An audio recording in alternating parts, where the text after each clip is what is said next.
अरिहन्तानं नमो सिद्धानं नमो आयरियानं नमो वजायानं नमो लोए सब साहुनं ऐसो पंच नमोकारो सव्ये पावपणासनो मंगलाणं च सव्ये सिंह पढ़े मंघावाई मंगलम मंगलाणं च सव्ये सिंह पढ़े मंघावाई मंगलम।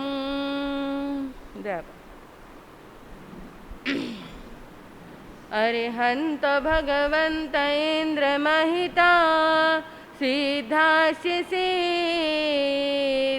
स्थिता आचार्या जिन शासनोन्नति करा पूजा उपाध्यायिका श्री सिद्धांत सुपाठिका मुनिवरा रत्नेत्रया राधिका पंचैते परमेष्ठिनो प्रतिदिनं कुर्वन्तु नो मंगलं कुर्वन्तु नो मंगलम। बोलिए शासनपति श्रमण भगवान महावीर स्वामी की, चारित्र चूड़ामणि गुरुदेव श्री मायाराम जी महाराज की, खद्दर धारिणी महान साध्वी श्री मथुरा देवी जी महाराज की।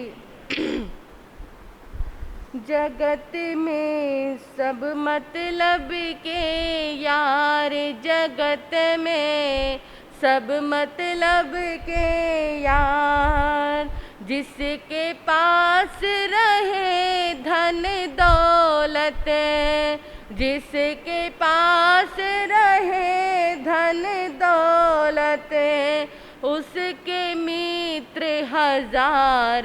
जगत में सब मतलब के यार, जगत में सब मतलब के यार, कोई किसी का नहीं जगत में, ये वेदों का सार रे भैया, ये वेदों का सार, कोई किसी का नहीं जगत में, ये वेदों का सार रे भैया, ये वेदों का सार। अंत समय में साथ न देंगे कोठी बंगले कार, जगत में सब मतलब के यार, जगत में सब मतलब के यार, जगत में सब मतलब के यार। 4 दिनों की खातिर हमको जीवन मिला उधार रे भैया, जीवन मिला उधार रे भैया, जीवन मिला उधार। 4 दिनों की खातिर हमको जीवन मिला उधार रे भैया, जीवन मिला उधार। लूट पाट कर जोड़ रहे सब, अरे माया परंपार, जगत में सब मतलब के यार रे भैया, सब मतलब के यार, जगत में सब मतलब के यार।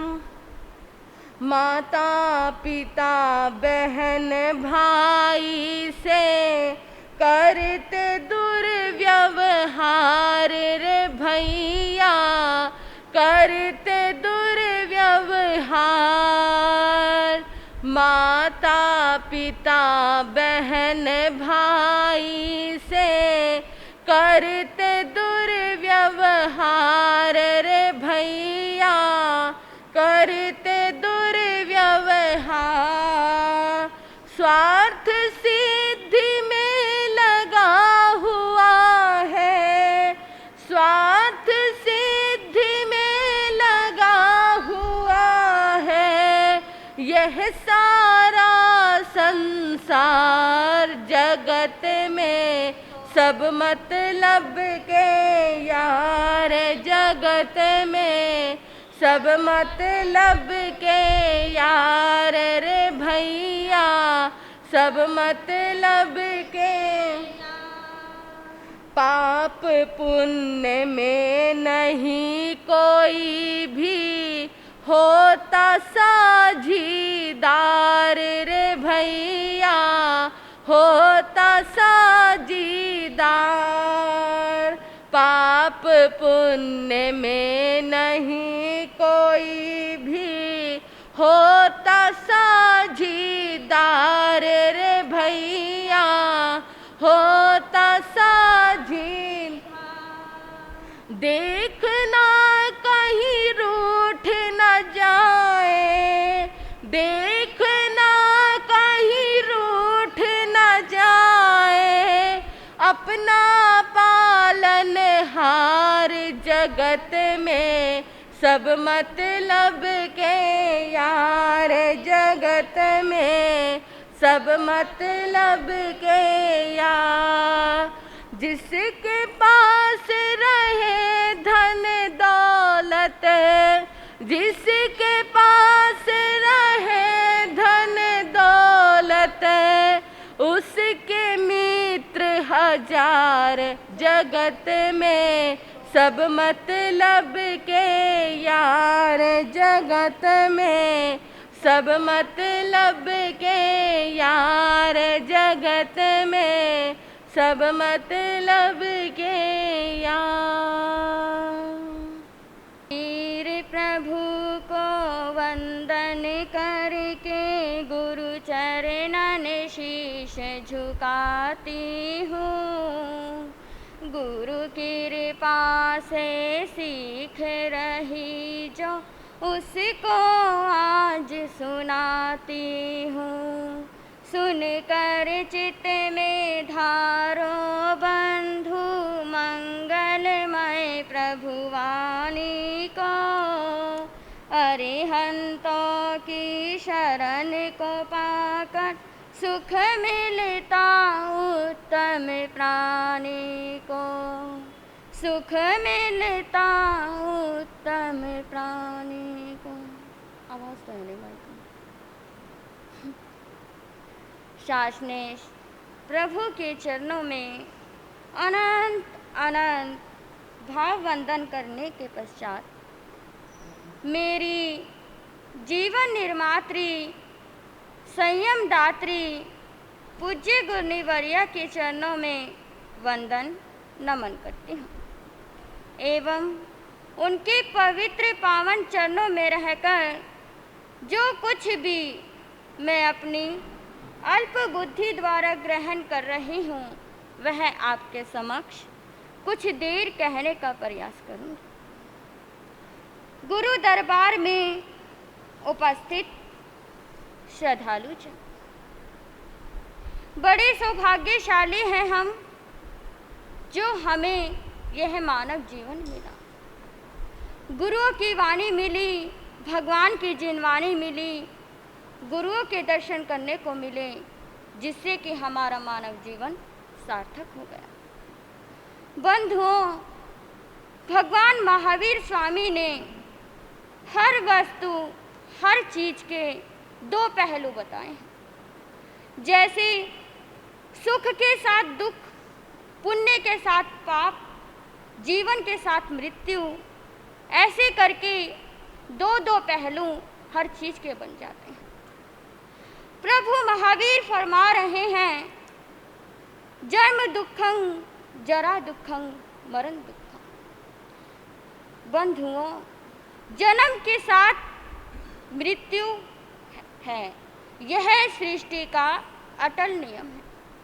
हम यह तो चाहते हैं कि हमारे जन्म हो, जन्म के साथ जो हमें ज़िंदगी मिली है वो अच्छी तरह व्यतीत हो। अच्छी तरह व्यतीत कैसे हो? 4 दिन की ज़िंदगी आजकल बताते हैं कि यह ज़िंदगी 4 दिन की है। पहले दिन जन्म हुआ, दूसरे दिन बड़े हुए, तीसरे दिन जवानी आई, चौथे दिन बुढ़ापा आए और 5वें दिन ऊपर चले गए। बस इतनी सी हमारी ज़िंदगी है। अब इस 4 दिनों की ज़िंदगी में हमने क्या किया? कभी सोचा, कभी चिंतन किया?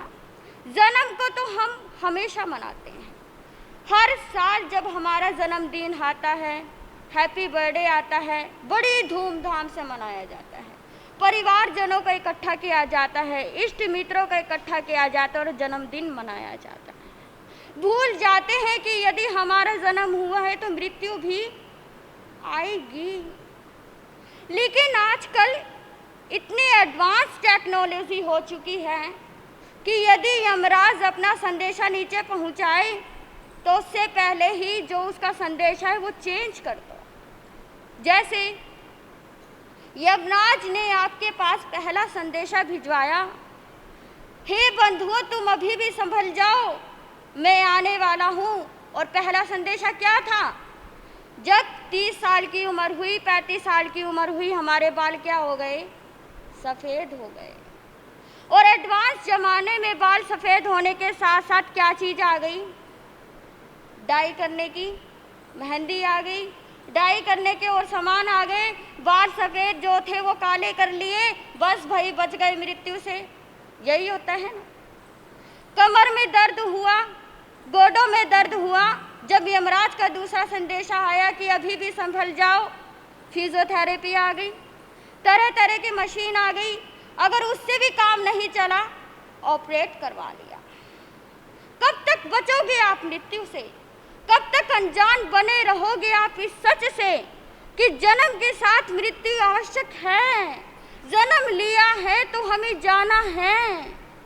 तो फिर क्यों हम इतनी एडवांस टेक्नोलॉजी अपनाते हैं और जब वो लास्ट समय आता है फिर क्यों पछताते हैं? एक घर में मैं गोचरी के लिए गई, गोचरी के लिए जाना हुआ। उस टाइम मुझे बहुत हंसी आई। मैंने कहा माता जी कथा में आया करो, अब तो आपकी उम्र कथा में आने की है। महाराज जी चला नहीं जाता। अच्छा बेटों को कह दिया करो, बेटों के पास क्या टाइम है। अच्छा माता जी चलो आपकी 3 बहुएं हैं, बहुओं को तो भेज दिया करो। पता है क्या बोली वो माता जी? ले महाराज जी हुण तो मेरा आराम करने का टाइम आया है, हुण तुसी कहते हो बहुओं को कथा में भेज दिया करो। मैं ले माता जी तुम्हारी तो उम्र बीत गई रसोई में रहते रहते, अब बहुओं की ओर बिता दो। खुद ही तो कहते हो महाराज धर्म करने का टाइम नहीं मिला। टाइम तो मिला, तुम्हारी सासुओं ने भी तुमको ऐसे बांधा होगा। अब बहुओं के आने का टाइम है तो सास रोक लेती है। बहुएं तो पहले ही आके राजी नहीं है कथा में प्रवचन में आने के लिए, और सीधे सास भी रोक देती है। फिर मैंने कहा कोई बात नहीं माता जी, बहू को कह दिया करो जाप पाठ में तो आ जा करेंगी। ले महाराज जी ऐसे कैसे आ जाएंगी जाप पाठ में भी? ना महाराज जी कुछ नहीं, अपना टाइम मिले घर में बैठो, मोबाइल चलाओ और मोबाइल पे क्या देख लो? प्रवचन देख लो। ये बहुत अच्छा सिस्टम है। माता जी मानती है कि मेरी जिंदगी यूं ही बीत गई रसोई में रह कर, इधर उधर घूम कर, लेकिन अभी वो माता जी यूं नहीं मानती, मेरी तो बीत गई तो मैं दूसरों की क्यों बिताऊं। ऐसी ही हमारी जिंदगी है। जानते हैं हम जन्म हुआ है तो मृत्यु तो होएगी, लेकिन जन्म और मृत्यु के बीच हमने क्या किया? स्थानक में आए, प्रवचन में आए, भगवान की वाणी सुनी, सब कुछ किया, लेकिन उस पर आचरण कितना किया? कितना आपने आचरण किया ये आप पर डिपेंड करता है। जन्म में तो खिलौने से खेले और कुछ किया, बीत गया। जवानी आई, दुकानों पर लग गए, बीत गया। थोड़ा सा बुढ़ापा आया, पोतों को संभालने का टाइम आया, बहुओं को संभालने का टाइम है, बहुओं के टिफिन लगाने का टाइम है और बहुओं को ऑफिस भेजने का टाइम आया, अब बुढ़ापा भी बीत गया, अब थोड़ी सी जिंदगी रह गई। उस थोड़ी सी जिंदगी में गोडे काम नहीं करते, कमर काम नहीं करती, कानों को सुनाई देना बंद हो गया। अभी भी कहते हैं ना महाराज जी, अभी भी हमारे पास टाइम नहीं है। आपकी स्थिति तो उस सेठ जैसी हो रही है। अब कौन से सेठ जी थे वो? जो सेठ जी थे बहुत अमीर थे, इतने अमीर कि उनकी 7 पीढ़ियां बैठे बैठे खाए। एक दिन सेठ जी ने पंडित जी को बुलाया, पंडित जी को बुलाकर कहा, आओ पंडित जी। बहुमान किया, खाना दिया, पीना दिया, उनको बहुत सारी वस्तुएं दी। पंडित जी कहे, हाँ जी सेठ जी, किस लिए बुलाया गया, क्या आज्ञा है? वो कहने लगे, पंडित जी एक बात बताओ, मेरा भविष्य कैसा है, आने वाले भविष्य क्या कहता है? पंचांग खोलो जरा, पत्रा खोलो, बताओ क्या होएगा आने वाले भविष्य में। अब पंडित जी कहते हैं अच्छा। अब पंडित जी ने अपना पंचांग निकाला, निकाल कर एक दूसरे का आंकड़ा किया, नक्षत्रों को तोला करा। अब पंडित जी का मन छोटा सा हो गया, मुंह छोटा सा हो गया। सेठ जी कहते, क्या हो गया पंडित जी, कुछ तो बताओ। पंडित जी कहते, राम राम राम राम राम राम। कहते, क्या हो गया से पंडित जी, बताओ तो सही। सेठ जी बस सोच लो, जो ये सूरज उगा है ना, अस्त होने वाला है। क्यों जी, क्या हो गया? पंडित जी ने उदास स्वर में कहा, सेठ जी बहुत भारी वर्षा होने वाली है, बारिश होने वाली है, इतनी बारिश इतनी बारिश इतनी बारिश, सारे घर डूब जाएंगे, बुरा हाल हो जाएगा, दुनिया में त्राही त्राही मच जाएगी। देखो मैं नहीं कह रहा, पंचांग कह रहा है। जानते हो सेठ जी क्या कहने लगे? ले, इसमें घबराने वाली क्या बात है, ऐसा कुछ बता, इसका तो मैं इंतजाम कर लूंगा। कहते, कैसे इंतजाम करोगे? कहते, काम करूंगा, अच्छी अच्छी सीमेंट मंगवा लूंगा, अच्छे अच्छे वो मंगवा लूंगा, और उससे अपनी पूरी इमारत ऐसे कर लूंगा कि मेरी इमारत को आँच तक नहीं आएगी। आप क्या जानो पंडित जी, आजकल तो इतनी एडवांस टेक्नोलॉजी चल पड़ी है ना, इतना अच्छा अच्छा सामान चल पड़े, बारिश से तो मेरी रक्षा हो जाएगी, कोई परवाह नहीं है, और तो सब ठीक है ना, उससे तो मैं अपनी रक्षा कर लूंगा। अब जो पंडित जी थे उन्होंने दोबारा अपना पत्र खोला, दोबारा कहा, फिर दोबारा मुंह लटका के बैठ गए। अब सेठ जी कहने लगे, क्या बात हो गई है पंडित जी, अभी भी बताओ। कहते, क्या बताऊं, अकाल आने वाला है। पहले तो कहते बारिश आने वाली है, अब कहते इतना तेज सूरज निकलेगा, इतनी गर्मी होएगी, इतनी गर्मी होएगी, अंगारे बरसेंगे अंगारे। और तो और क्या बताऊं, दुनिया अंगारों में जलकर मर जाएगी, इतनी इतनी बारिश, इतनी धूप होएगी, इतने वो होएगा, ऐसे होएगा। अब सेठ जी कहने लगे, इसकी भी कोई परवाह नहीं है, क्या करोगे? कहते, इसके लिए मैं क्या करूंगा, जब बारिश आएगी जो पानी का टैंक होता है वो फुल करवा लूंगा, जो मेरी जमीन पर टैंक है उसको खोलूंगा, पूरा पानी उसमें भरवा लूंगा, अनाज का स्टोर इकट्ठा करवा लूंगा, और तो और आजकल एसी कूलर है ही, वो तो अपने घर में लगी जाएंगे, उसकी कोई परवाह नहीं है। अब तो सब ठीक है ना पंडित जी? अब पंडित जी कहते, सेठ जी तो किसी तरह नहीं मानते। अब सेठ जी ने दोबारा अपना पंचांग खोला और देखा आखिर क्या बात है, अच्छी तरह अध्ययन किया, बाकी तो सब ठीक है सेठ जी, लेकिन अभी भी मुझे आपका भविष्य अंधकार में नजर आ रहा है, अंधकार में नजर आ रहा है, क्या होएगा बता दो सेठ जी, दिल थाम कर सुनना, ऐसा बताऊंगा कि इसका कोई इंतजाम नहीं होने वाला, मेरी नजरों में तो कोई इंतजाम नहीं होने वाला, अगर हो गया तो वो आपकी मर्जी। अब सेठ जी जो थे थोड़े से और आगे सर के पंडित जी के पास सर के, हाँ जी पंडित जी बताओ क्या होने वाला है?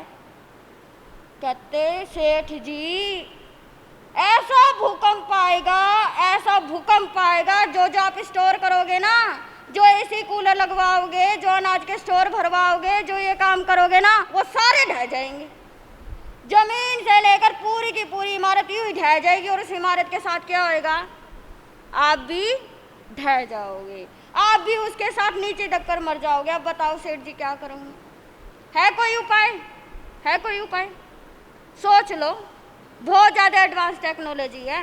अगर भूकंप से बचने का कोई उपाय हो या कोई आपका इधर उधर रहता हो जो आपको भूकंप आने से पहले ले जाए, फिर भी बंधुओं उस सेठ जी ने अपना बहुत दिमाग लगाया। भूकंप आएगा तो क्या करना होगा? इमारत भी बनवा लूँगा, बारिश का भी इंतज़ाम कर लूँगा, गर्मी का भी इंतज़ाम कर लूँगा, भूकंप का मैं कैसे इंतज़ाम करूँ? अब तो सेठ जी के आँखों में आंसू आने लगे। सेठ जी रोने लगे, कहने लगे, पंडित जी आप ही बताओ उसका क्या उपाय हो सकता है? फिर भी एक आस उसके पंडित पर टिकी थी। कहते बताओ पंडित जी क्या हो सकता है? पंडित जी कहते, सेठ जी हर चीज का उपाय हो सकता है, लेकिन मृत्यु एक ऐसी चीज है, चाहे आप 7 तालों के अंदर बंद हो जाओ, वो फिर भी आपको ले जाएगी, फिर भी वो आपको लेकर ही जाएगी, अपना ग्रास बनाकर ही रहेगी। चाहे आप कितना भी प्रयोग कर लेना, चाहे कितने यंत्र मंत्र अपने धागे बांध लेना, लेकिन मृत्यु को आना है तो ये नहीं देखेगी। क्या सेठ जी का जन्मदिन है, आज सेठ जी के कपलाले इसी प्रोग्राम में आज ही है, वो मृत्यु ये नहीं देखेगी। बंधुओं आप हमेशा हर क्षण अपनी मृत्यु को देख सकते हो, हम हर क्षण अपनी मृत्यु को देख सकते हैं। जो डाली पे से सूखा पत्ता गिरता है ना, वो हमारी मौत है। जब बारिश आती है, जो पानी का बुलबुला नीचे गिरता है और फूटता है, वो हमारी मौत है। हर एक बूंद हमारी मौत है, हर सूर्य का अस्त होना हमारी मौत है। अभी भी संभल जाओ, समय है। ये जो 4 दिन की जिंदगी है ना, इसको सार्थक बना लो। मौज मस्ती को हटा दो, मौज मस्ती से बढ़कर अपने अध्ययन में लगा लो, भगवान की वाणी में लगवा लो, क्योंकि ये जीवन शनै शनै बीतता जा रहा है। यह जीवन हमारी उस कुशा के अग्रभाग के समान है, उस बूंद के समान है। यदि जब तक ये बूंद रहेगी तब तक हमारा जीवन रहेगा। यह मत सोचना कि आजकल हर चीज का उपाय हो सकता है, लेकिन मृत्यु का कोई उपाय नहीं है। चाहे आप तांत्रिकों के पास चले जाना, चाहे मांत्रिकों के पास चले जाना, चाहे कितने भी गुरुओं के दर्शन कर लेना, कितने तीर्थों की यात्रा कर लेना, लेकिन ना ये उपाय जो मृत्यु का उपाय वो आपको नहीं मिलेगा, कहीं से भी नहीं मिलेगा। सब आपको यही कहेंगे कि भाई यह जीवन बहुत अनमोल है, यह जन्म बहुत अनमोल है, यह जीवन इतना अनमोल है कि इसका मोल देकर चुकाया नहीं जा सकता। तभी तो तीर्थंकर भगवंतों ने अपने सभी सुखों का त्याग करके क्यों दीक्षा ग्रहण की, क्यों बड़े बड़े राजाओं महाराजाओं ने दीक्षा ग्रहण की? इस जन्म को सार्थक करने के लिए की ना। वो जानते थे कि मेरा जन्म हुआ है तो मेरी मृत्यु भी होगी, मेरे को जीवन मिला है तो मेरा निर्वाण भी होगा। वो जानते थे, वो समझते थे, इसलिए उन्होंने अपने जीवन को सार्थक करने के लिए बहुत कुछ किया, अपने जीवन की कुर्बानी दे दी, अपनों को कष्टों में धकेल दिया और अपने को ऐसा तपाया कि मोक्ष में जाकर विराजमान हो गए। हमें भी अपने जीवन को ऐसे तपाना है। और कैसे तपाओगे? जप के द्वारा, तप के द्वारा, प्रभु महावीर की वाणी सुनकर, प्रभु वीर की वाणी को अपने जीवन में आचरण कर कर आपको अपने जीवन को ऐसे सार्थक बनाना है। और सार्थक कब होगा? जब हम ये समझेंगे कि जन्म है तो मृत्यु भी है, आने वाली है हमारी मृत्यु भी, लेकिन ये नहीं पता कब और कैसे आ जाए। यही बात मुनि अति मुक्त कुमार ने समझी थी, यही बात गस्सु कुमार मुनि ने समझी थी। जितने भी महापुरुष हुए हैं उन्होंने यही बात समझी थी कि जन्म लिया है तो मृत्यु भी आएगी। उन्होंने ये नहीं कहा था कि सिर्फ 4 दिन की जिंदगी मिली है, अपना खाओ पियो मौज उड़ाओ, अपना सो किटी पार्टी करो, अपना बैठो, सब कुछ। ये नहीं सोचा था उन्होंने सोचा था कि हमें जीवन मिला है तो कुछ करने के लिए मिला है, इस जीवन को सार्थक करने के लिए मिला है। इसलिए मैं भी आपसे ये आशा करना चाहूँगी, पर्युषण पर्व बहुत नज़दीक आ चुके हैं, आत्मा कल्याण करने के लिए पर्युषण महापर्व आ चुके हैं, और आप भी इस जीवन को, इस जन्म को सार्थक बना दो। किसके द्वारा? जप तप और भगवान के महावीर के द्वारा। मैं सिर्फ आपको इतना ही कहना चाहूँगी कि आप अपनी आत्मा का कल्याण कर जाओ। यह जन्म बार बार नहीं मिलता। इस जन्म को पाने के लिए ना जाने हमने कितने पुण्य का संचय किया होगा, कितने हमने भगवान के महावीर का आचरण किया होगा, जब जाके हमें ये जन्म मिला है। और ये जन्म को सार्थक करो। इस जन्म को जो भव्य प्राणी सार्थक करता है वह इस लोक और परलोक में भी अपने आत्मा का कल्याण करता चला जाता है। इतना ही कहकर मैं अपने विषय को विराम दूंगी। बोलिए भगवान महावीर स्वामी की। आनंदनम प्रभु परमेश्वरम स्वीकारो प्रभु मेरा मंत्रणम, स्वीकारो प्रभु मेरा मंत्रणम। वीर अति वीर की धीर गंभीर की, वीर अति वीर की धीर गंभीर की। सन्मति वीर की जय हो महावीर की, सन्मति वीर की जय हो महावीर की, सन्मति वीर की जय हो महावीर की।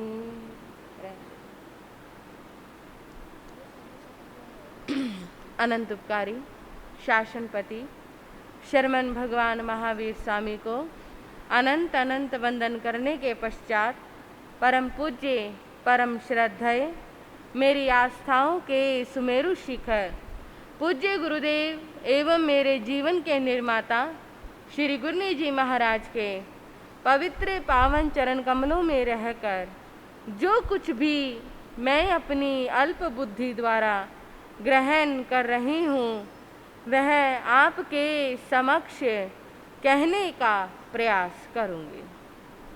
उपस्थित धर्म प्रेमी श्रोतागण, आप सभी के समक्ष भगवान महावीर की मंगलमय स्तुति चल रही है, जिसमें आप सुन रहे हैं। से भूई पन्ने अणिये आचारी, ओहं तरे धीरे अनंत चक्षु, अनुत्तरं तपई सूर्ये वा, वैरोए निंदे व तमंग पगासे। आपने सुना भगवान महावीर स्वामी संसार सागर को तैरने वाले थे।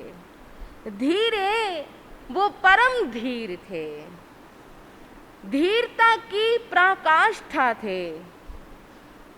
उनकी धीरता बंधुओं सीमातीत थी, अनंत थी, जिसका कोई सामना ना कर पाए, जिसे कोई डिगा ना पाए।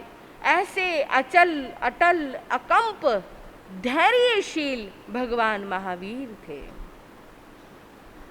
अब उनके अगले गुण का वर्णन किया गया। अनंत चक्षु, अनंत चक्षु वाले।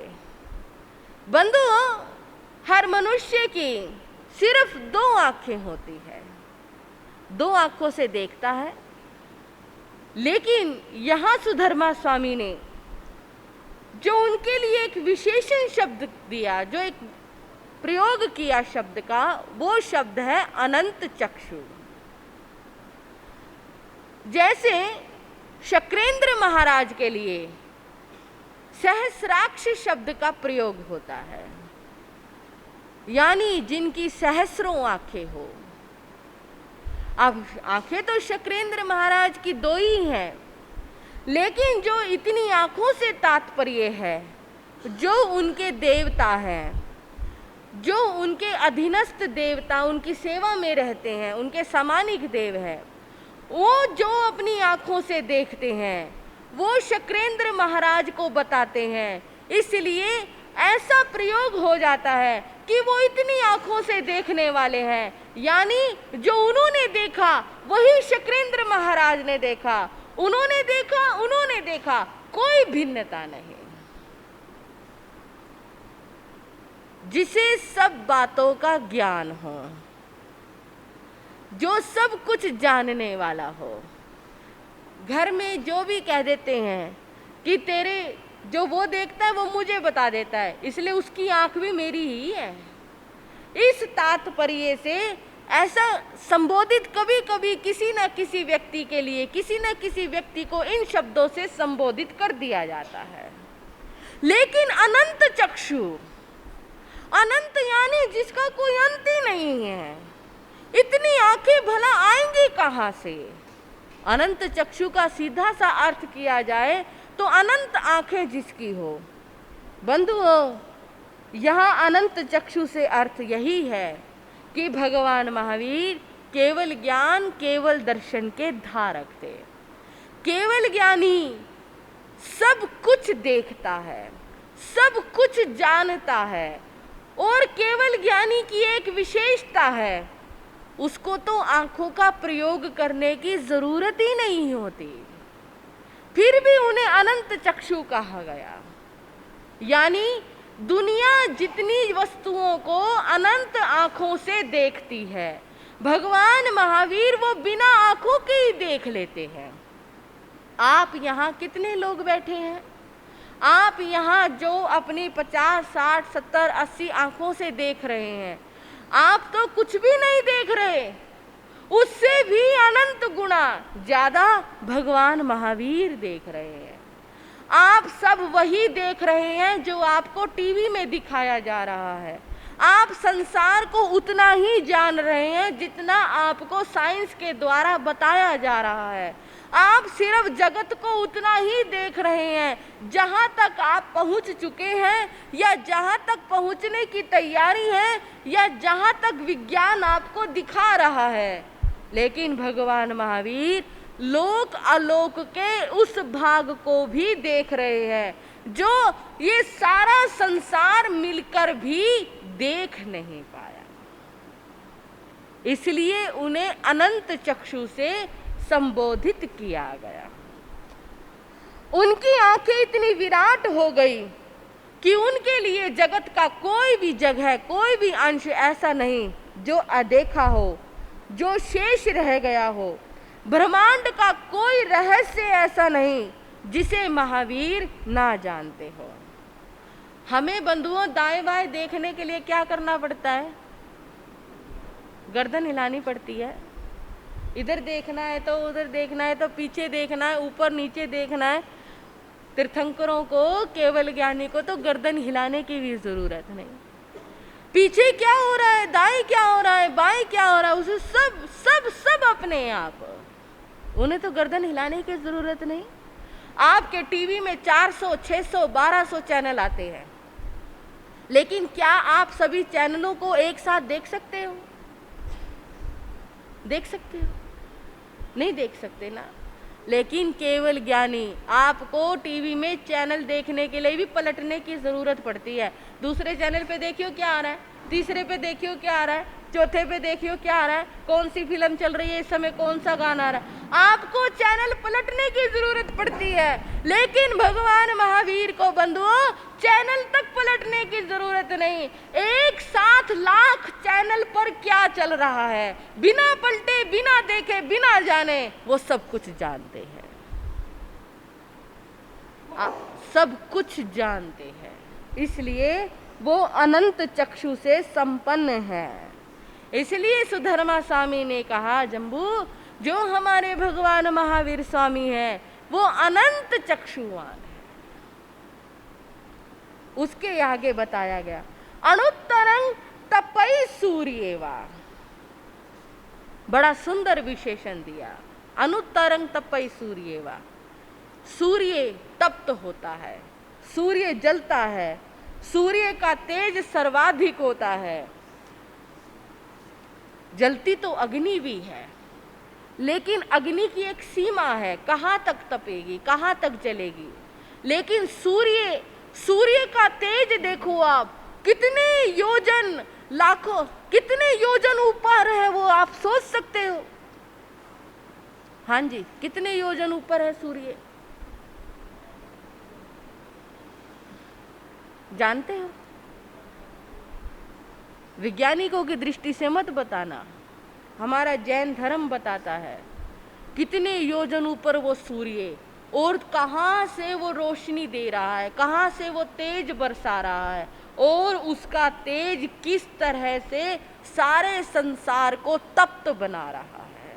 इतना तप्त कि आप भरी दोपहरी में सड़क पर 2 मिनट के लिए भी खड़े नहीं हो सकते, नंगे पैर, नंगे सिर खड़े नहीं हो सकते। सिर जलने लग जाता है, पांव जलने लग जाते हैं। और यहाँ तक भी वैज्ञानिकों ने क्या आविष्कार किया कि यदि शीशे से सूर्य की किरणों को ग्रहण किया जाए और दूसरी तरफ कागज रख दिया जाए तो सूर्य की किरणें उस शीशे के माध्यम से पड़कर उस कागज को भी जला देती है। कहाँ सूर्य है और उसका तेज, उसकी किरणों में कितनी शक्ति है कि वो यहाँ पर भी आग लगाने में समर्थ है, यहाँ पर भी जलाने में समर्थ है। ऐसा वो सूर्य जिसका तेज सर्वाधिक होता है। और कहा ऐसे ही भगवान महावीर का तप तेज सर्वोच्च था। उनके जो तप का तेज था वो सर्वोच्च था, परम तपस्वी थे, उग्र तपस्वी थे। उन्होंने ये तपस्या क्यों की? कर्मों से मुक्ति के लिए, नाम के लिए नहीं। दुनिया मुझे जानेगी, मैंने इतनी बड़ी बड़ी तपस्याएं की, मैंने इतनी बड़ी बड़ी साधनाएं की। नहीं बंधुओं, उन्होंने ये साधना की अपने कर्मों को खपाने के लिए। पूर्व जन्मों में जो उन्होंने कर्म किए, निकाचित कर्म किए, निधित कर्म किए, उन कर्मों को निर्जरित करने के लिए उन्होंने ये महान तपस्याएं की। तीर्थंकर जो भी तपस्या करते हैं, जो विहारी तपस्या करते हैं, यानी जल भी ग्रहण नहीं करते, और उनकी जो विशेष तपस्याओं में तपस्याएं हैं, उन्होंने 6 मास की एक तपस्या की जिसमें उन्होंने 5 महीने 25 दिन के उपवास किए। 4 मास की उन्होंने तपस्याएं की, 9 उन्होंने 4 मास की तपस्याएं की, यानी 4 महीने तक उपवासी रहना। ऐसा उन्होंने 9 बार तपस्या की। जो 3 महीने की तपस्या थी वो उन्होंने 2 बार की। 2 महीने की जो तपस्या थी, 2 मास खमन, यानी लगातार 2 मास खमन करना, ऐसी उन्होंने 6 महीने तक तपस्या की। 1 महीने यानी 1 मास खमन की तपस्या, ऐसी उन्होंने 12 तपस्याएं की। ये उनकी वो बड़ी बड़ी तपस्याओं, और इन तपस्याओं में भगवान ने जल का भी ग्रहण नहीं किया। ऐसी विशेष कठोर साधना भगवान महावीर ने की, क्योंकि कर्मों को तपाने के लिए, जैसे सूर्य इतनी दूर से अपनी उष्णता से यहाँ पर जलाने की सामर्थ्य रखता है, वैसे ही भगवान महावीर ने अपने कर्मों को जलाने के लिए किस तेज को अपनाया? तपस्या के तेज को अपनाया। जो काम कोई नहीं कर सकता वो तपस्या करती है। तपस्या हमारे कर्मों को जलाने में, हमारे कर्मों को नष्ट करने में, जन्म जन्म से जो हमारे कर्म हमारे साथ चिपके हुए हैं उनको निर्जरित करने में हमारा सहयोग देती है। और इसलिए भगवान महावीर ने इस तप साधना को अपना अंग बनाया और बड़ी बड़ी तपस्याएं की। इसलिए कहा गया, यहाँ तक कि भगवान महावीर से तो कर्म भी डरने लगे थे। क्रोध, मान, माया, लोभ, विषय, कषाय जो सारी दुनिया को जकड़े रखते हैं, वो भी प्रभु महावीर से भयभीत होने लगे थे। कामदेव जो सभी के सिरों पर राज करता है, सभी के दिलों पर राज करता है, ऐसा वो कामदेव भगवान महावीर से भय खाने लगा था। कहा गया, महावीर कर्मों के लिए तू तो हानिकारक है। महावीर कर्मों के लिए तू तो हानिकारक है। करी तपस्या इतनी तूने, क्या सबके लायक है। करी तपस्या इतनी तूने, क्या सबके लायक है। महावीर कर्मों के लिए तू तो हानिकारक है। महावीर कर्मों के लिए तू तो हानिकारक है महावीर कर्मों के लिए। एक एक कर्म को एक एक छोर से किस तरह खपाना है, किस तरह काटना है, किस तरह उसे निर्जरित करना है, कोई महावीर से सीखे। इतना ही नहीं, जब जब उन्हें लगा कि यहाँ आर्य देशों में मुझे उपसर्ग मिलने बंद हो गए, मुझे परिचय मिलने बंद हो गए, क्योंकि अब लोग मुझे जानने लग गए, अब वो मुझे उपसर्ग नहीं देते, वो मुझे दंडित नहीं करते, वो मुझे कष्ट नहीं देते। अगर ऐसा होगा तो मेरे कर्मों की निर्जरा कैसे होगी? जब तक मैं परीक्षाओं को सहन नहीं करूंगा तो मेरे कर्म नष्ट कैसे होंगे, तो मेरे अपने कर्मों की निर्जरा कैसे करूंगा? ऐसा जानकर स्वयं भगवान महावीर आर्य भूमि को छोड़कर लाड देश अनार्य देशों में चले जाते थे। अनार्य देशों में जाकर फिर वो साधना करते थे, बड़ी बड़ी कठोर से कठोर साधना करते थे। बस उनका एक ही लक्ष्य था कि किसी तरह मेरे ये कर्म खत्म हो जाए, किसी तरह मैं इन कर्मों को जल्दी से जल्दी छुटकारा पा जाऊं। जैसे ही ये कर्म खत्म हो जाएंगे उतनी ही जल्दी मुझे केवल ज्ञान, केवल दर्शन की प्राप्ति हो जाएगी। आज हम सुख ढूंढते हैं, आज हम क्या ढूंढते हैं? यहाँ हवा नहीं लग रही तो दूसरे दरवाजे में बैठ जाते हैं, वहाँ हवा लग जाएगी। इधर भी हवा नहीं लग रही, उस खिड़की के आगे बैठ जाते हैं, उधर हवा लग जाएगी। आज हम इस तरह के बंधुओं सुख ढूंढा करते हैं, लेकिन भगवान महावीर सुख के नाम पर तो वो बहुत दूर रहते थे। आर्य देशों में जब उन्हें सुख मिलने लगा तो अनार्य देशों की ओर चले गए। नहीं, साधक को सुख कैसा, साधक को आराम कैसा? साधक को तो अपनी आत्मा को जितना तपाया जाए तपाना है। जब वो अनार्य देशों में गए, वहाँ के लोग तो आदिवासी लोग थे, उनको जानते नहीं थे, उनको कभी देखा नहीं था। जब किसी ऐसे अनजान राही को उन्होंने अपने नगर में देखा, अपने देश में देखा, अपनी भूमि पर देखा, हैरान रह गए। कोई उन्हें गुप्तचर समझने लगा, कोई उन्हें डाकू, चोर, हत्यारा समझने लगा। और इतना ही नहीं, क्या करते थे वो लोग? कोई उन्हें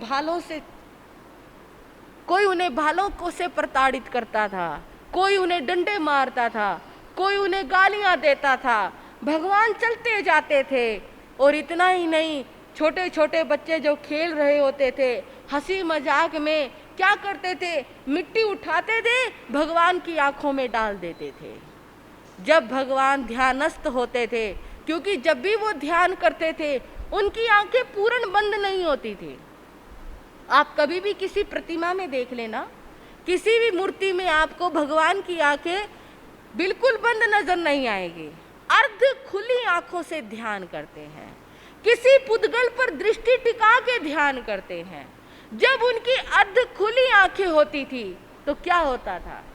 वो बच्चे आते, मिट्टी उठाते और उनकी आंखों में डाल देते, खुश होते, नाचने लग जाते थे, लेकिन भगवान कुछ नहीं कहते थे। इतना ही नहीं बंधुओं, उन अनार्यवासी लोगों के पास जो उनके जंगली कुत्ते होते थे, जब भगवान महावीर खड़े होते, चलते थे, तो वो अनार्य लोग अपने उन कुत्तों को भगवान के पीछे लगा देते थे, उन्हें कुत्तों से कटवाते थे, तू तू करके उन्हें पीछे लगा देते थे। और वो कुत्ते कभी पैरों को, कभी कहीं से काट लेते थे, प्रभु महावीर को पीड़ा पहुंचाते थे, उन्हें वेदना पहुंचाते थे, उन्हें परिचय देते थे, उपसर्ग देते थे, लेकिन महावीर ध्यानस्थ थे। बताओ, कोई कहेगा, अब कोई गलत रास्ते पर जा रहा हो,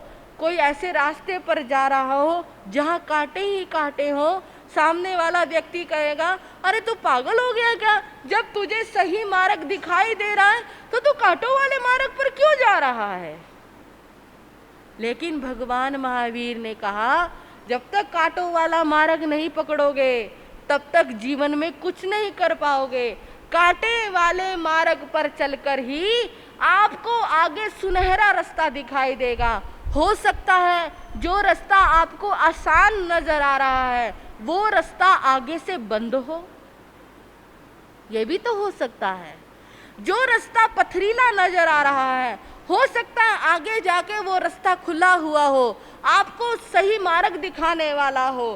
कई बार रास्तों का ज्ञान नहीं होने के कारण इंसान क्या सोचता है, शॉर्टकट ले लेते हैं, और शॉर्टकट लेने के चक्कर में जहां उसका आधा घंटा लगना होता है वहीं उसके कई घंटे व्यतीत हो जाते हैं।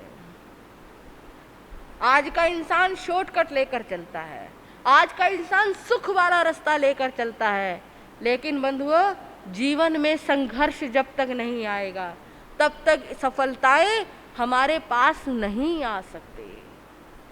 2 महीने तक भगवान इसी तरह अनार्य देश में विचरण करते रहे। गोचरी पानी तो मिलना ही बात ही नहीं थी। वो अनार्य लोग क्या जाने भगवान को क्या देना है क्या नहीं देना। और इतना ही नहीं, वहां तो सारे मांसाहारी लोग थे, वहां तो शुद्ध शाकाहारी कोई था ही नहीं जो भगवान को शुद्ध शाकाहारी गोचरी मिलती। और इस तरह 2 महीने तक उपवासी रहे, फिर आर्य देश में आ गए। फिर उनको लगा नहीं, अभी मेरे कर्म और बाकी है, अभी इन कर्मों को खपाने के लिए मुझे और साधना करनी पड़ेगी।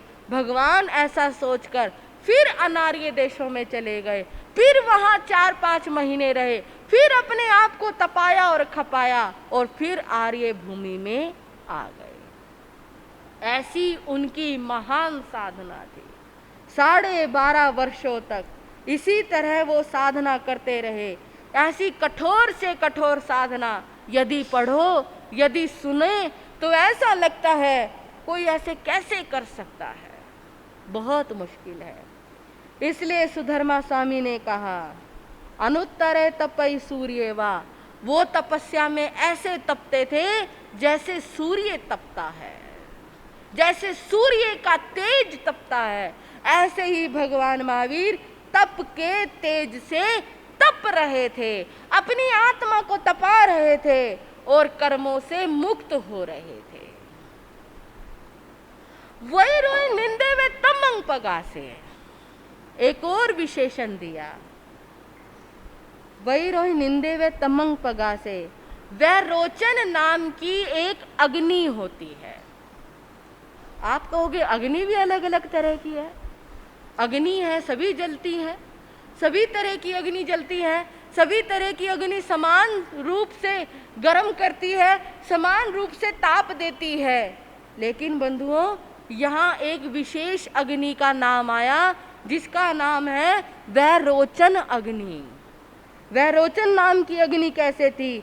ये बहुत ही प्रचंड अग्नि होती है। इस अग्नि में कुछ भी डल जाए सब कुछ जलकर राख बन जाता है।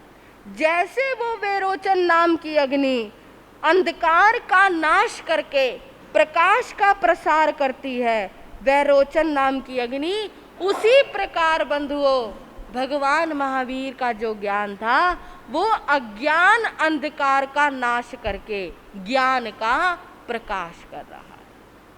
उपमाएं देखिए आप, किस किस तरह की उपमाएं भगवान महावीर से उन्हें उपमित किया गया। आप सोचिए, जिन उपमाओं को सुधर्मा स्वामी लेकर आए हैं ना, उससे ऊपर कुछ नहीं। अगर उन्होंने वैरोचन नाम की अग्नि बताई है तो दुनिया में इससे प्रचंड अग्नि नहीं है।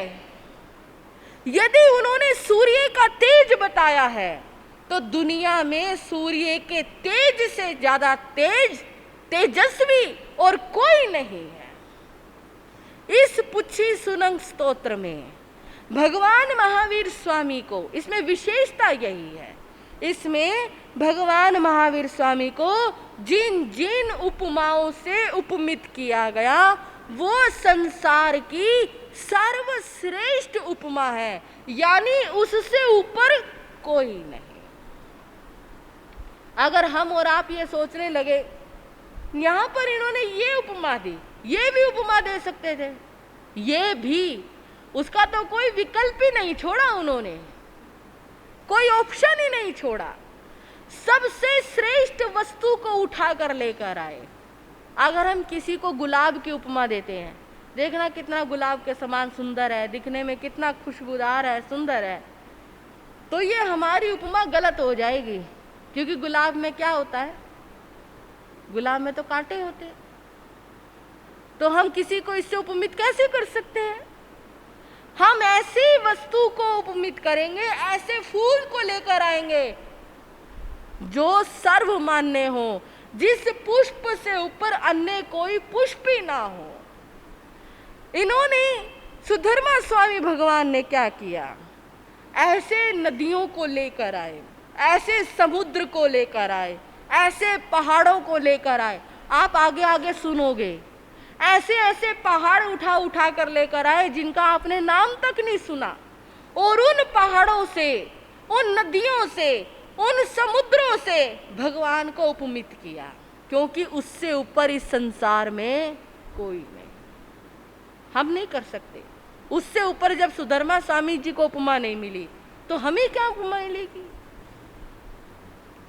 उसी प्रकार बंधुओं, उन्होंने क्या कहा कि जैसे वैरोचन नाम की अग्नि प्रकाश का प्रसार करके अंधकार का नाश करती है, उसी प्रकार भगवान महावीर स्वामी अज्ञान का अंधकार जो चारों दिशाओं में फैला हुआ था उसका नाश करने वाले थे और ज्ञान का प्रकाश फैलाने वाले थे। अज्ञान का नाश किया। बंधुओं, तीर्थंकर का तो काम यही है, जहां जहां देश में अज्ञान अंधकार छाया हुआ हो, जैसे सूर्य के उदित होते ही समस्त संसार से अंधकार अपने आप ही दूर हो जाता है, उसी प्रकार तीर्थंकर भगवान को केवल ज्ञान प्राप्त होते ही समस्त संसार से अज्ञान का अंधकार ऐसे ही अपने आप दूर हो जाता है। लेकिन केवल ज्ञान के बाद भगवान महावीर के जीवन में ऐसी एक नहीं अनेकों घटनाएं हैं जो उन्होंने केवल ज्ञान से पहले ही की। केवल ज्ञान से पहले ही उन्होंने ज्ञान का प्रकाश फैलाया। केवल ज्ञान से पहले ही उन्होंने वो किया जो आज तक किसी ने नहीं किया था, और उसमें था, उस संसार में, उस जमाने में जब भगवान महावीर इस धरती पर थे, साक्षात तीर्थंकर भगवान जब इस धरती पर थे, तब भी अंधकार था। किस चीज का? आडंबरों का, कुरीतियों का, कुप्रथाओं का, कुपरंपराओं का, वैर विरोध का, हिंसा का, स्त्री प्रथा का, सती प्रथा का, ऐसे बलि प्रथा का, ना जाने ऐसे कितने अंधकार थे जो इस संसार में छाए हुए थे। और भगवान महावीर को तब तक केवल ज्ञान नहीं हुआ था। भगवान ने सोचा मुझे इस अंधकार को दूर करना है, और वो अंधकार था स्त्री प्रथा। जब नारी बाजारों में बिकती थी, जैसे आजकल सब्जी मंडी में लगती है, वैसे उस जमाने में बंधुओं ऐसी मंडी लगा करती थी, नारियों की मंडी लगा करती थी। जब नारियां बिकती थी, सरेआम बाजार में बिकती थी, उनकी बोली लगती थी, उनके रूप के आधार पर, उनके गुण के आधार पर, उनके शरीर सौष्ठव के आधार पर उनकी बोलियां लगाई जाती थी। जब भगवान महावीर ने ये देखा, उनकी आत्मा हिल गई। कमाल हो गया, जो नारी आदरणीय है, जो नारी पूजनीय है, जो नारी कभी देवी कहलाती है, कभी लक्ष्मी कहलाती है, कभी सरस्वती कहलाती है, जिस नारी को मान आदर की दृष्टि से देखा जाता है, जो नारी कभी माता का दायित्व निभाती है, कभी बहन का दायित्व निभाती है, कभी पुत्री का दायित्व निभाती है। जो नारी सारे घर को स्वर्ग जैसा बनाकर रखती है और उसी नारी के साथ ये अत्याचार हो रहा है, सही नहीं है। ये कलयुग है। कलयुग में आज ऐसा नहीं हो रहा ये हम नहीं कह सकते, आज भी ऐसा बहुत कुछ हो रहा है। बस अंतर इतना था, तब ये सरेआम होता था और आज चोरी छिपे हो रहा है। ऐसे में भगवान ने कहा इस प्रथा पर रोक लगानी चाहिए। ये कुप्रथा है, ये गलत है, ये देश के लिए हितकर नहीं है। नारी को भी मोक्ष का अधिकारी बताया गया है। जब नारी मोक्ष में जा सकती है तो एक नारी के साथ ऐसा दुर्व्यवहार नहीं होना चाहिए। जैसा मान आदर पुरुष को मिलता है वैसा ही मान आदर नारी को भी मिलना चाहिए। बंधुओं, नारी और पुरुष में समानता रखने वाले यदि कोई हुए तो वो थे भगवान महावीर स्वामी। यदि कोई धर्म है जो नारी और पुरुष में समानता रखता है तो वो धर्म है सिर्फ और सिर्फ जैन धर्म। अन्य धर्मों में समानता नहीं है। अन्य धर्मों में आप देखोगे कि कईयों को मस्जिद में जाने की इजाजत नहीं है, किन्हीं नारियों को किन्हीं मंदिरों में जाने की इजाजत नहीं है, किन्हीं नारियों को पूजा करने की इजाजत नहीं है, कई नारियों को ये करने की इजाजत नहीं है, उन्हें कोई व्रत नियम ये करने की इजाजत नहीं है। वहाँ नारी और पुरुषों में भेदभाव किया जाता है। लेकिन जैन धर्म एक ऐसा धर्म है जो नारी और पुरुषों में समानता रखता है, उसमें कोई भेदभाव नहीं। यदि पुरुष मोक्ष का अधिकारी है तो भगवान महावीर ने कहा नारी भी मोक्ष की अधिकारिणी है। यदि पुरुष दीक्षा ले सकता है तो नारी भी दीक्षा ले सकती है। पुरुष और नारी को समान अधिकार देने वाले यदि कोई है तो वो है जैन धर्म। इसकी शुरुआत तो प्रत्येक तीर्थंकर के जमाने में हुई। भगवान ऋषभ देव ने यदि पुरुषों को 72 कलाएं सिखाई जीने के लिए तो उन्होंने स्त्रियों को 64 कला सिखाई। स्त्री को भी उन्होंने पीछे नहीं छोड़ा। यदि उन्होंने पुरुषों को विद्याएं सिखाई तो उन्होंने नारियों को भी विद्याएं सिखाई। तीर्थंकर कोई भी हुआ हो, उन्होंने कभी भी नारी जाति के प्रति भेदभाव नहीं किया। धीरे धीरे ये भेदभाव और बढ़ा, वर्तमान युग में भी बहुत बढ़ा, इतना बड़ा लड़कों को पढ़ाना है, लड़कियों को नहीं पढ़ाना है, लड़कों के साथ ऐसा करना है, लड़कियों के साथ ऐसा नहीं करना है। लेकिन वर्तमान समय की स्थिति ये है कि धीरे धीरे ये भेदभाव, जैसे जैसे पढ़े लिखे लोग होने शुरू हो गए, ये भेदभाव भी खत्म होना शुरू हो गया। लेकिन बंधुओं, मैं बात कर रही हूँ भगवान महावीर के ज़माने की, जब ये भेदभाव चरम सीमा पर पहुँच चुका था।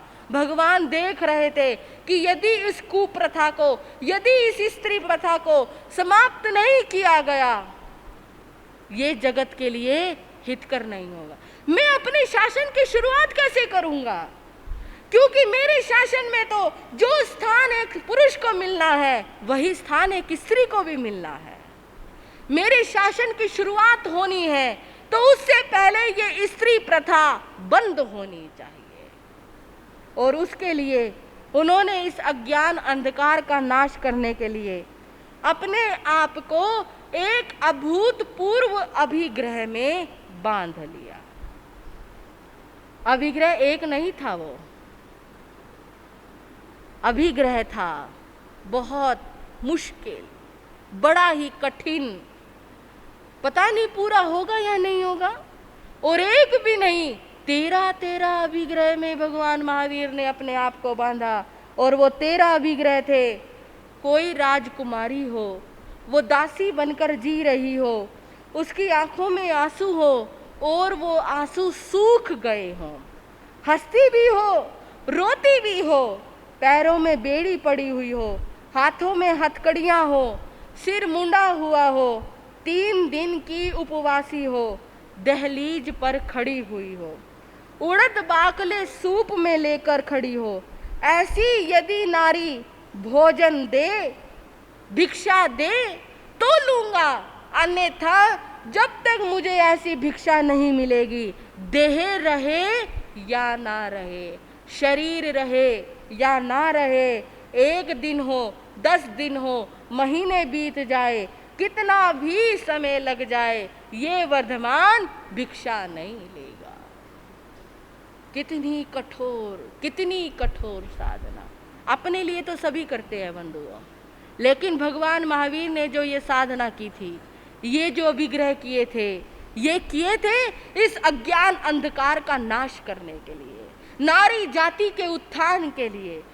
बड़ा गौरव होता है जब भगवान महावीर को पढ़ते और सुनते हैं कि भगवान महावीर ने यदि कुछ सोचा नारी जाति के लिए और उनके लिए कितना बड़ा विग्रह किया, नारी जाति को सम्मान दिलवाने के लिए। ये महावीर ही कर सकते और कोई नहीं कर सकता, और तो सिर्फ बातें बना सकते हैं। लेकिन बंधुओं, मैं आज भी आपसे कहना चाहूंगी, जो महावीर ने किया वो कोई नहीं कर सकता। किसी भी धर्म में इतनी शक्ति सामर्थ्य नहीं जो भगवान महावीर ने किया वो कर सके। अपने लिए करना बहुत आसान है, लेकिन किसी के उत्थान के लिए, किसी के कल्याण के लिए, किसी कुप्रथा का समाप्त करने के लिए करना बहुत मुश्किल है। भगवान का ये अभिग्रह तो हो गया, इस अभिग्रह को पूरा होने में कितना समय लगेगा, कैसे पूरा होगा, सुनेंगे अगले समयों में। आज इतना ही कहकर मैं अपने विषय को विराम देती हूँ। और अब इसी के साथ क्षेत्र में जो तपस्याएं चल रही हैं उसमें बहन मंजू जैन, आज उनका 34वां एकासना आइम्बिल तप है। बड़ी सुंदर बात है, बहन किस तरह से अपने तप क्षेत्र में आगे से आगे बढ़ रही है। बहन मंजू जैन ने मास खमन तप की साधना को पूर्णता देते हुए आगे बढ़ने का भाव रखा और आज उनका 34वां आइम्बिल है। एक आइम्बिल करने में भी बंधुओं बड़े हताश और निराश हो जाते हैं, लगता है नहीं होगा, लेकिन देखो साधक किस तरह से तप क्षेत्र में आगे बढ़ते हैं। ऐसे ऐसे शूरवीर यदि भगवान महावीर के शासन में है तो तभी तो ये शासन जिंदा है, और तभी ये शासन अभी 18,000 साल तक और चलेगा। भगवान का शासन पहले भी मंगल रूप था, अभी भी मंगल रूप है और बाद में भी मंगल रूप ही रहेगा। बहन मंजू जैन आई हैं, वो अपने आप आइम्बिल का पचखान गुरनी जी महाराज साहब से ले लेना, बहुत अच्छा रहेगा। और इसी के साथ बहन अनीता जैन, भाई पवन जैन, बहन शीतू जैन, बहन किरण जैन, बहन पूजा जैन, बहन कंचन जैन, भाई कार्तिक जैन, बहन सुचेता जैन, इन सब के एकासन तप की साधना चल रही है। इन सभी के लिए बहुत बहुत मंगल आशीर्वाद है। एक टाइम भोजन करना, 24 घंटे में सिर्फ एक टाइम भोजन ग्रहण करना बहुत बड़ी बात है। यहाँ तो एक टाइम दूध छूट जाए तो कमजोरी महसूस होने लग जाती है, भाई रात को दूध नहीं पिया था, सवेरे चक्कर आने लग गए। लेकिन आप इनसे प्रेरणा लीजिए, आप इनको देखिए कि इन्होंने कितनी लंबी लंबी साधना है। किसी को तो साल पूरा हो गया, किसी को 2-2 महीने पूरे हो गए, किसी का 50वां दिन चल रहा है, किसी का 60वां दिन चल रहा है। कितने दिनों तक इन्होंने एक टाइम भोजन करने का ये निश्चय किया। बंधुओं, भगवान महावीर ने 10 प्रकार के तप बताए और उन तपों में नवकारसी भी तप है। नवकारसी भी नरक गति को टालने वाली है।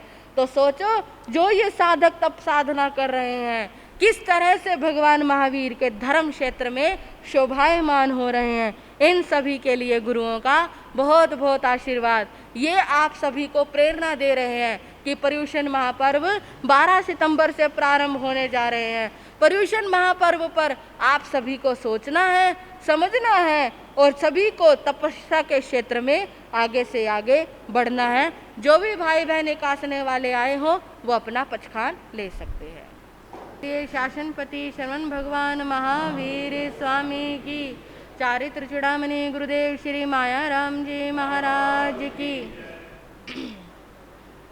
चत्तारि मंगलम, अरिहंता मंगलम, सिद्धा मंगलम, साहू मंगलम, केवली प्रणतो धमो मंगलम। चत्तारि लोगुत्तमा, अरिहंता लोगुत्तमा, सिद्धा लोगुत्तमा, साहू लोगुत्तमा, केवली प्रणतो धमो लोगुत्तमा। चत्तारि शरणं पवज्जामि, अरिहंते शरणं पवज्जामि, सिद्धे शरणं पवज्जामि साहु शरणं पवज्जामि केवली प्रणतं धम्मं शरणं पवज्जामि ये चार शरण दुख हरण जगत में और न शरणा कोई होगा जो भवे प्राणी करे आचरण उसका अजर अमर पद होगा उसका ही मंगल